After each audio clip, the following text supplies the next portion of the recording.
Hello friend, कशा आहात? जबरदस्त ना. हो, मी पण. काय म्हणता, रेडिओ ऐकत आहात ना? आता तुम्ही विचाराल, हा काय नवीन प्रश्न? हो, सारं काही सांगते. तुम्हाला माहिती आहे का, 2026ची जनगणना सुरू आहे आणि आम्ही जनगणना करत आहोत बरं. आणि तीही सुशिक्षित एरियामध्ये.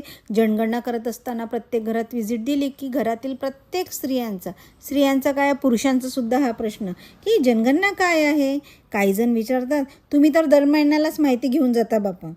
हा प्रश्न ऐकला आणि मी थक्कच झाले आणि विचार केला, आपण किती अनभिज्ञ आहोत या सर्वांबद्दल. शिवाय जनगणनामधील प्रश्न क्रमांक 26 विचारला, तुम्ही रेडिओ ऐकता का? एकाचंही उत्तर हो नाही. फक्त एक किंवा दोघं जणांनी हो म्हटलं. मग विचारलं, का बरं ऐकत नाही? तर उत्तर तयार, अहो आता कोण रेडिओ ऐकतं? आता टी व्ही बघायलाच वेळ नाही तर काय रेडिओ ऐकायचा?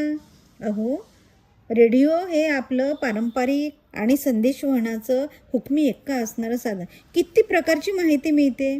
ऐका, जरा वेळ नाही असलं कारण न सांगता मी रेडिओ कसा ऐकते. आपली विविध कामं सांभाळून सुद्धा आपल्याला रेडिओ ऐकता येतो. बघा जरा. स्वातंत्र्य सैनिक बिरसा मुंडा यांच्यावरून हा कार्यक्रम प्रसारित करण्यात आला.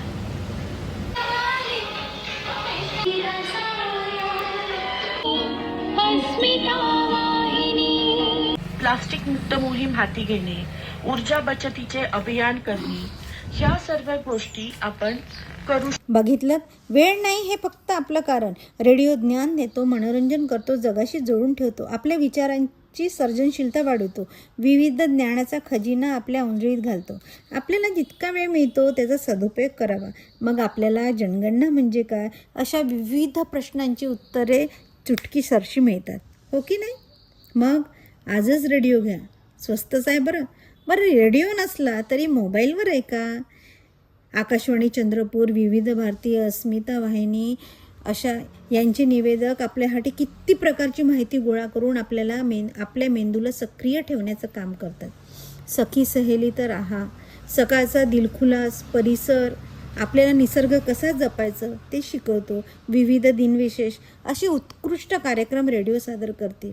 रेडिओ माझ्यासाठी शुभ सकाळ घेऊन येतो, मलाही प्रसन्न ठेवतो आणि माझ्या झाडांनाही.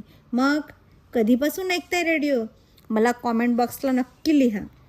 आणि खरंच आजपासून एक नवीन उपक्रम करा, रेडिओ ऐकाच. कसा वाटला आजचा व्हिडिओ? येते पुन्हा नवीन व्हिडिओसह.